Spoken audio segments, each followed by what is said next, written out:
तो दर्शक बंधु जहाँकि पोस्ट ऑफिस एभली एक स्कीम अच्छी जहाँकि आपण मानक करदेव धनी खाली सेतिकी नुहे जहाँकि करुच्ची लोक मालामाल।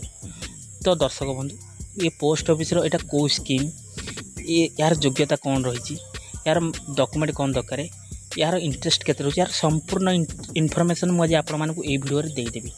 तो ता पूर्व आपण मानक अनुरोध दयाक भिडियोटा शेष पर्यंत देखूँ आदि ए प्रथम थर पर भिडियोटा देखुं भिडियो गोटे लाइक कर दिंतु आ संगे संगे मनुआ नना मनी रेडी चैनल को सब्सक्राइब करी पाखे आसुवा घंटी बटन को ऑल दबाई दिंतु। हेलो फ्रेंड्स नमस्कार जय जगन्नाथ मु मनुआ आपण मानक स्वागत करुच्ची आज आउ एक नुआ दमदार भिडियो। तो दर्शक बंधु जहाँकि पोस्ट ऑफिस रे आपण माने 5 लाख टंका विनियोग करी पांतु 15 लाख टंकार रिटर्न जहाँकि सर्वसाधारण लोकों ठारू आरंभ करी खास लोकों को भी धनी कर दूची। यही योजना गुड़िक लाभ को मुझे आपण मानक कहीदेवी। दर्शक बंधु जहाँकि आपण माने पोस्ट ऑफिस रे एफडी करने को चाहूले तो ता सुधहार मुझे आपण मानक कहीदे जहाँकि एफडी हो वा टीडी टर्म डिपोजिट। तो एक वर्ष जदि आपण माने पोस्ट ऑफिस रे एफडी रखुंती तो तार इंटरेस्ट आपण मानक मिलूँ 6.9% इंटरेस्ट वर्ष जदि 2 वर्ष आप एफडी कर पोस्ट ऑफिस रे तो 7.0% सुध बहन करुच्ची। जदि 3 वर्ष आप एफडी रखुंट पोस्ट ऑफिस रे ताले 7.1% सुध बहन करुच्ची। जदि 5 वर्ष पर आप एफडी रखुंट 5 वर्ष ताले 7.5% सुध बहन करे जहाँकि आपड़ सर्वाधिक रोचे के 5 वर्ष 7.5 तार विषय आम आज कथा हाँ। दर्शक बंधु जहाँकि बर्तमान एपरी एक अनेक योजना सारा देश में चलती जहाँ साधारण लोकों ठारू आरंभ करी खास लोक भी धनी कर दूची। यही योजना गुड़िक लाभ को आपड़ अति सहजरे पाइपर।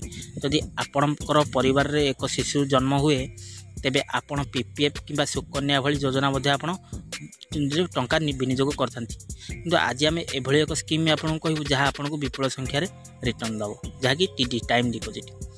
यही योजनार नाम हूँ पोस्ट ऑफिस टर्म डिपोजिट। यह पोस्ट ऑफिस एफडी भाव में जनाशुना जदि आपण 5 वर्ष पे एफडी रखुंट तेबे आपण माने जहाँकि बैंक अपेक्षा एठार अधिक सुध पाइबे। तेणु आपण जहाँकि 15,000 टंका विनियोग करी 5 लाख टंका पाइपर केमी मुझे आपण मानक कहूँ। तो दर्शक बंधु जहाँकि आपण प्रथमे 5 लाख टंका विनियोग करंतु 5 वर्ष कार्यकाल एफडी नियंतु।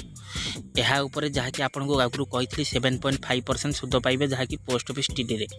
तेणु 5 वर्ष पर आपण सुध सहित जहाँकि 5 लाख टंका जहाँकि 7,24,974 टंका पाइबे। आपण यही टंका प्रत्याहार करें कि जारी रखिपारे जहाँकि एक्सटर्नाल करेंगे आप आउ 5 वर्ष चाहिए। यदि आपड़ आउ 5 वर्ष पर्यंत जारी रखा एक्सटर्नाल करेंगे तेणु 10 वर्ष पर आपण शुद्ध भाव में जहाँकि 5,51,175 टंका पाइबे। तेणु समुदाय राशि जहाँकि आपण 10,000 टंका हेबो ताहा हेउची एहा आपणकर विनियोगर जहाँकि 2 गुणरू अधिक। दर्शक बंधु जदि आपण 5 वर्ष करी जहाँकि एक्सटर्नाल करेंगे मोट 15 वर्ष तो जहाँकि आप 5 लाख टंका फलस्वरूप जो सुध पाइबे जहाँकि हूँ 10,24,149 टंका हम सुध पैसा आप 5 लाख छाड़ी। तेणु तुम्हें जहाँ पाइब ताहा हेउची जहाँकि 1,24,24,149 टंका पाखापाखि समथिंग आपणकर हम। तो दर्शक बंधु आज यही पोस्ट ऑफिस टीडी डिपोजिट भिडियोटी आपण मानक केमिति लागिला कमेंट बॉक्स रे मतामत देबे। आज जो भिडियोटी भल लगी एबे ही भिडियो गोटे लाइक कर दिंतु तार संगे संगे मनुआ नना मनी रेडी चैनल को सब्सक्राइब करी पाखे आसुवा घंटी बटन को ऑल दबाई दिंतु। आज जो भिडियोटी भल लगी सांग मान सहित शेयर करूँ जहाँकि से पोस्ट ऑफिस टीडी टंका थोई पारे आउ भल रिटर्न पाई पारे। तो दर्शक बंधु आज भिडियोटा को रखुची ये पुणी देखा नेक्स्ट एक एपिसोड से पर्यटन मत विदाय दिंतु और रहुची। नमस्कार टेक केयर बाय बाय जय जगन्नाथ।